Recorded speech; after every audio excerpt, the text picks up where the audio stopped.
Olá a todos, dia 26 de abril é comemorado o Dia Nacional de Combate e Prevenção à Hipertensão Arterial.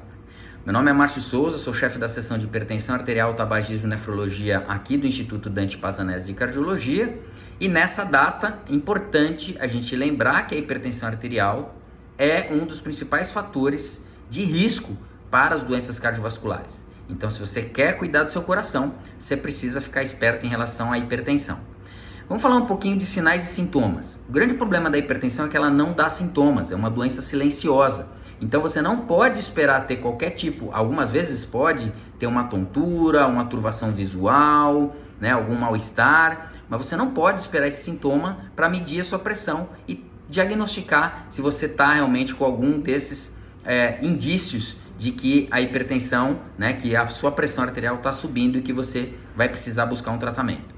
E como é que é feito o diagnóstico? Eu já falei, a gente precisa medir a pressão arterial. Então, se você tem uma pressão normal abaixo de 120/70, hoje que são os valores da diretriz europeia de hipertensão, se está abaixo disso, anualmente você mede a sua pressão e vê se ela está ali, beleza.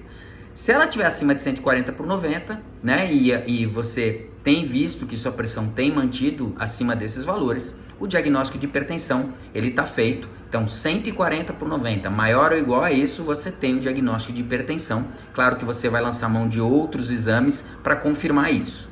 Em relação ao tratamento, ele está em cima de não medicamentoso e medicamentoso.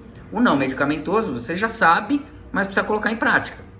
Uma alimentação saudável, então com pouco sal, e vamos lembrar que o sal, que é o sódio, a gente tem que controlar também os embutidos, os enlatados, os ultraprocessados que contêm muito sódio. Você tem que praticar regularmente atividade física, controlar o seu peso, estar no peso ideal, evitar álcool, parar de fumar, e quando necessário o médico vai realmente prescrever os medicamentos, e a partir daí que ele prescreveu, você tem que manter essas medicações. Em relação às armadilhas, não interromper o tratamento.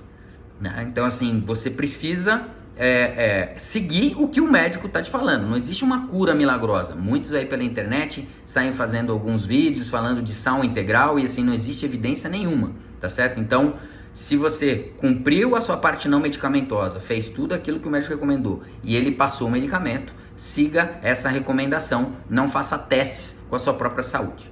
Então, nesse dia nacional, lembre-se sempre que prevenir é o melhor caminho. Meça a sua pressão regularmente, adote hábitos de vida saudáveis e multiplique isso para quem você ama, para quem está do seu lado. E juntos a gente pode combater a hipertensão e viver mais e melhor. Beijo no coração, abraço nas artérias. Até a próxima. Tchau, tchau.